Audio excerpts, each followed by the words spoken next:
Mima, gagastos ako ng malaki for today's video para maging kamukha si Heart Evangelista. So here na ako sa clinic. Nilagyan ako ng anesthesia dyan. O diba, nagmukha na akong ispasol. Hindi naman masyadong mahihirapan si Doc kasi kahawig na natin si Heart Evangelista.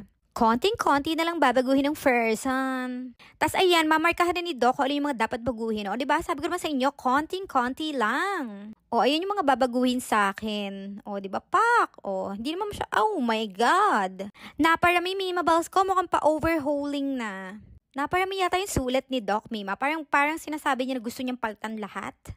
Anyway, medyo masakit siya ng a little bit kasi nakakangilong-ngilo siya, Mima.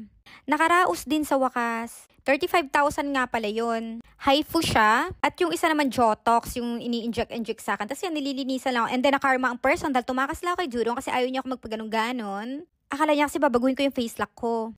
Ayan, wala akong masakyan. Tapos ang lakas ng ulan. Pero hindi ako makapagpasundo kasi akala niya talaga nasa baba lang ako, Mima. Hindi naman ako nagpaalam, no? Pero excited ako, Mima Balls ko. Baka pagkamukha ko na si Heart Evangelista, mukbang na si Judith. Let's see.